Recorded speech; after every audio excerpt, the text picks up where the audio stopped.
Welcome back to my channel, Celeb Buzz. Please share and subscribe and press the bell icon for new updates. After 44 years, the Natalie Wood mystery was finally solved, and it's worse than we thought. Natalie Wood was one of Hollywood's most amazing actresses, a real star whose smile lit up movie screens from when she was just a little kid. She was born with the name Natalia Nikolaeva Zacharino on July 20th, 1938. In San Francisco, California. Her parents came from Russia and moved to America. She was going to be famous from a very young age. Her parents, especially her mom, Maria, who really wanted her to succeed, were determined to see their daughter make it big in Hollywood. By the time Natalie was just 4 years old, she was already acting in movies. She started in a 1943 movie called Happy Land. As a child actress, Wood quickly showed she had amazing talent and could show deep emotions. Her big break came when she was 8 years old in a movie called Miracle on 34th Street in 1947. In this movie, she played a little girl who didn't believe in Santa Claus but learned to believe. This movie made her famous across the whole country and started her lifelong career making movies.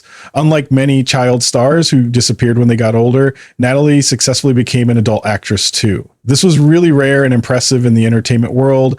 In the 1950s, Natalie Wood grew into a beautiful young woman and became a very popular actress. Her performance as Judy in Rebel Without a Cause in 1955, acting alongside James Dean, got her nominated for an Academy Award for Best Supporting Actress. This role didn't just show she could play emotionally difficult characters, but also made her one of the most promising young stars of her time. The movie itself became really important in culture, and her chemistry with Dean helped create one of the most memorable movie couples in history. Throughout the 1,960 Wood's career reached new heights. She starred in many movies that critics loved and that made lots of money, including Splendour in the Grass in 1961, which got her a second Oscar nomination, this time for Best Actress. Her emotionally powerful performance of a young woman dealing with love, holding back feelings, and mental health problems really connected with audiences. Another career-defining role came in West Side Story in 1961, where she played Maria in the beloved musical version of Shakespeare's Romeo and Juliet. Even though someone else sang her songs, her expressive acting helped turn the movie into one of the most famous musicals of all time.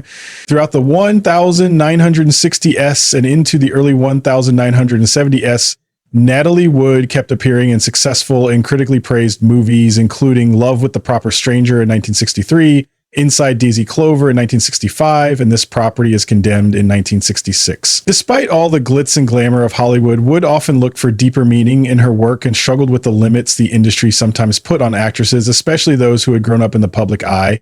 Natalie's beauty, grace, and vulnerability made her one of the most beloved actresses of her time. She could show a wide range of emotions with subtlety and honesty, making her performances deeply relatable and moving. Beyond her talent, Natalie Wood was known for being smart, funny, and professional. She worked with some of the most respected directors and actors in the business, including Elia Kazan, Warren Beatty, and Robert Redford, and earned their admiration and respect. Natalie Wood's love life, especially her two marriages to actor Robert Wagner, got lots of media attention and public fascination, making them one of Hollywood's most talked about couples of their time. Their first marriage happened on December 28, 1957, in a small but elegant ceremony in Scottsdale, Arizona. Wood, just 19 years old at the time, had already become quite famous as a child star and rising young actor. Wagner, 5 years older than her, was a charming and ambitious actor who was also building his own career in the entertainment industry. Their wedding was widely covered in fan magazines and gossip columns.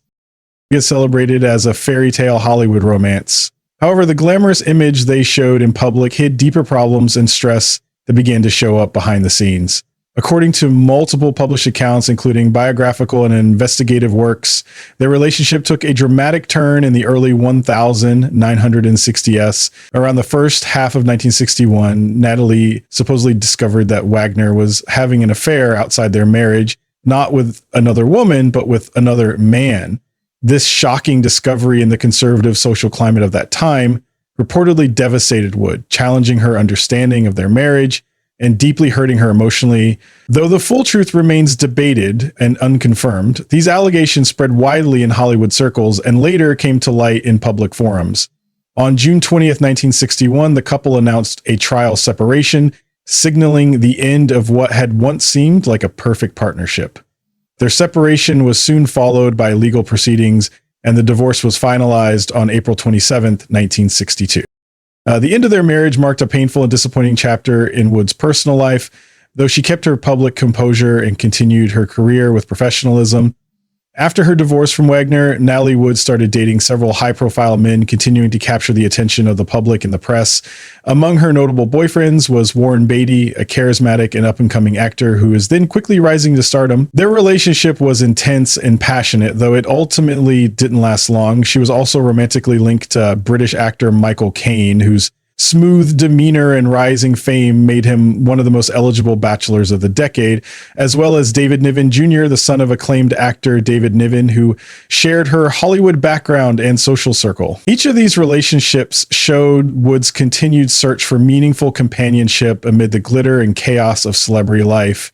In 1965, Wood experienced another emotional upheaval when her engagement to Ladislav Blotnick ended abruptly. He was a wealthy Venezuelan shoe manufacturer, and their relationship had seemed promising and hinted at a possible life away from the pressures of show business. However, the engagement was eventually broken off, adding to the pattern of unfulfilled personal connections in her life and contributing to a growing sense of restlessness and emotional yearning. Despite the setbacks, Natalie found love again in the late 1960s when she began dating British film producer Richard Gregson. Their relationship developed over nearly 3 years, characterized by a quieter, more stable companionship than her previous romances. On May 30th, 1969, they were married, and for a time, it seemed that Wood had found a more grounded domestic life. Their happiness grew with the birth of their daughter, Natasha Gregson Wagner, on September 29th, 1970. Natasha would later follow in her mother's footsteps as an actress, carrying on Wood's artistic legacy. However, the marriage began to fall apart not long after Natasha's birth. Wood filed for divorce on August 4th, 1971. The divorce was finalized on April 12th, 1972. The split came as another disappointment, though Wood remained dedicated to co-parenting and to her daughter's well-being. In the months following her second divorce, Wood found herself unexpectedly drawn back to Robert Wagner, the man with whom she had once shared a deep romantic history. In late January 1972, they rekindled their relationship, a decision that surprised many but felt, according to friends, both inevitable and emotionally right for Wood. The couple's reconciliation culminated in a second wedding on July 16th, 1972. This time, the ceremony was a more private and intimate affair held aboard the yacht Ramblin' Rose, anchored off the scenic coast of Paradise Cove in Malibu. In their renewed commitment brought a new chapter of hope and healing. On March 9th, 1974, they welcomed their daughter Courtney Wagner, solidifying the sense of family they had long sought. However, even during this seemingly settled phase of Wood's life, claims later emerged suggesting that her personal life may have remained more complicated than it appeared publicly. In 2015, decades after her death, a controversial revelation was made by former FBI agent Donald G. Wilson, who claimed he had carried on a secret 4-year affair with Wood from 1973 to 1977, beginning allegedly while she was pregnant with Courtney. Wilson's assertions had circulated before through third-party sources, but in 2015, he personally confirmed them and elaborated further in a 2016 documentary for the Reels Network. According to Wilson, their connection was emotional as well as physical, and they maintained discretion due to her public marriage. While Wagner and others close to Wood have never confirmed these claims and many question their authenticity, the story added yet another layer of mystery to Wood's complex emotional world. Throughout her life, Natalie Wood's relationships reflected the unique pressures of growing up in the public eye, navigating fame, and searching for enduring love in a world where image and reality were often at odds. Her romantic journey, marked by love, loss, reunion, and rumors, remains a poignant and deeply human aspect of her enduring Hollywood legacy. For over 4 decades, the tragic death of beloved actress Natalie Wood remained one of Hollywood's most puzzling and haunting unsolved mysteries, shrouded in suspicion, conflicting stories, and agonizing speculation. When the news broke in late 1981 that the star of West Side Story and Rebel Without a Cause had drowned near Catalina Island after a night on her yacht, the Splendour, the world was left in shock. Wood, only 43 years old at the time, was at the height of her career and personal fame, and the sudden and mysterious circumstances of her death, occurring during what was meant to be a relaxing weekend boat trip with her husband, actor Robert Wagner, and friend, actor Christopher Walken, set off an avalanche of media frenzy and unanswered questions. From the very beginning, there were puzzling inconsistencies in the official account. Authorities quickly ruled her death an accidental drowning, but many, including close friends, family, and fans, never accepted that explanation. The bizarre details surrounding that fateful night in November 1981 raised numerous red flags. A heated argument reportedly erupted on board the yacht, Natalie's unexplained fear of dark water, and the fact that she had numerous bruises on her body, some suggesting she may have been assaulted or struggled before falling into the sea. Making the confusion worse was the strange behavior and conflicting statements of those who were with her that night, especially Wagner, who was the last known person to see her alive. For decades, speculation about foul play swirled, but the case remained officially closed until new witness accounts and forensic evidence came to light in the 2000s and 2010s, breathing fresh urgency into the long, cold case. In 2011, the Los Angeles County Sheriff's Department reopened the investigation after the yacht's captain, Dennis Davern, publicly changed his story. He claimed he had lied to protect Wagner and now insisted that an argument between the couple had escalated violently and that Wagner delayed calling for help when Wood disappeared. This chilling revelation, combined with renewed pressure from investigative journalists and Natalie's family, pushed authorities to re-examine the original autopsy and interview additional witnesses. The results were devastating. In 2012, the coroner's office amended Wood's death certificate, changing the cause of death from accidental drowning to drowning and other undetermined factors, a move that confirmed suspicions that the original conclusions may have overlooked or ignored signs of potential wrongdoing. The FBI's involvement raised the stakes dramatically. Investigators uncovered decades-old statements, discrepancies in interviews, and subtle signs of obstruction or omission. Among the most disturbing revelations were notes that appeared to suggest a potential cover-up, combined with behavioral analyses and psychological profiles that painted a troubling portrait of the events that transpired on that yacht. Wagner, who had long maintained his innocence, was officially named a person of interest in 2018, a development that reignited public and legal scrutiny.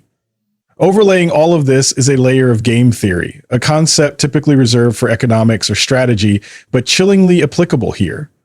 Imagine a confined space, high tensions, reputations on the line, and three powerful personalities, each with something to lose.